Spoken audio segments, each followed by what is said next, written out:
This is a service and a lecture on meditation. So why are we not being silent and meditating? I will tell you why. It is because we in the West have great difficulty in absolute concentration, the concentration that is required in true meditation. Apart from that, we have a difficulty in visualization because we have not had to exercise our imagination or that third eye, because everything is shown to us. Everything is created for us on TV and in the movies.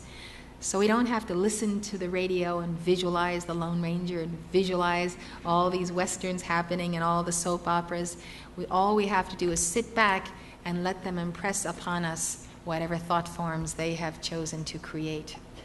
I have found that in all my classes, people have very little ability to see with their inner sight something that I describe.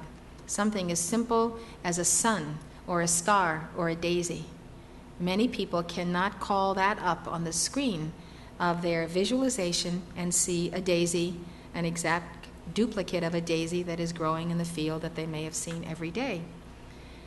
And so what the Ascended Masters have done for us during this period of the healing that people need to go through is to give us words. And the words of these decrees actually contain direction for what you should be seeing. I am a being of violet fire. You should really see yourself as you are, as the lower figure in the chart, like the Chakra man here. See yourself running in the race, as Paul said, that he ran for the race, for the prize of the high calling in Jesus Christ. The movement of the body, moving with the flame, the chakras aligned. You need to look at that thought form, close your eyes and see if you can remember everything that is in it. Can you remember the colors, where they are, the petals?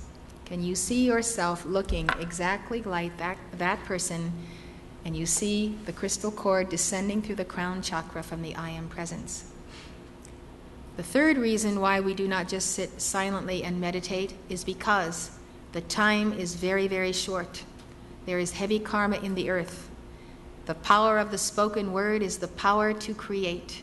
Every time you use your throat center, you are creating.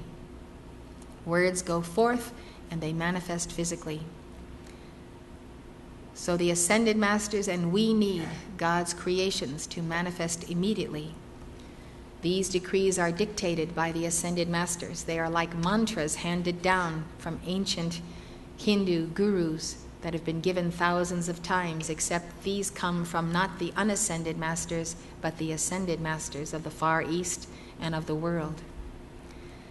So these words are cups that you fill, and you visualize yourself pouring the energy of your heart into these cups as you say the word.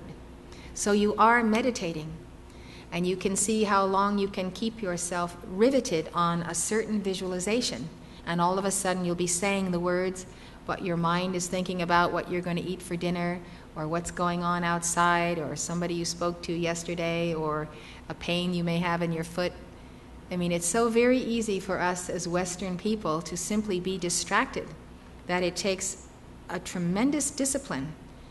And the discipline is easier when you're concentrating on words, on speaking, and looking at the words as the point of your focus of attention rather than a blank wall or just the white light. So what these decrees really do is to combine visualization, meditation, and the science of the spoken word. You put the three together and you do them simultaneously. After you give these decrees for a while, you have them memorized.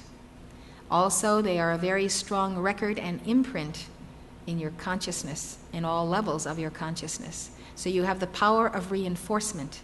Decrees are never vain repetition. They're because they are thoughtful, they are scientific, they are devotional, and each time we give them, we pour anew our devotion to God.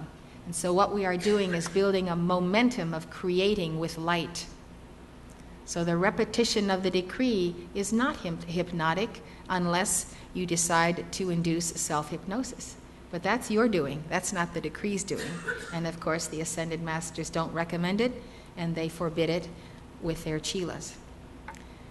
So you will find that when you can discipline the mind to concentrate on a single thought form for even 3 minutes without diverting the attention, that you then have a reason to meditate in silence.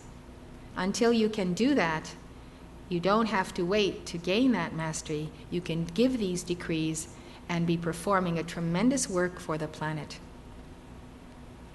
So I would like you to know that we do meditate, and we do use the bija mantras, which are at the back of this Heart, Head, and Hand booklet, for the visualization and meditation on the raising of the sacred fire and the Kundalini. And there are many forms of meditation the masters have given us, and I have taped many sessions of meditation in which I combine visualization, decrees, and music, or just a guided meditation. Today, we want to activate the heart, and we want to get to understand how we combine the spoken word with meditation. This is what the entire New Age movement is missing today, who do not give any kind of mantra or prayer form regularly. They are missing the anchoring in the physical atoms of the earth and the physical atoms of their body, the light that they have contacted in meditation. Only the spoken word will draw it down and make it physical.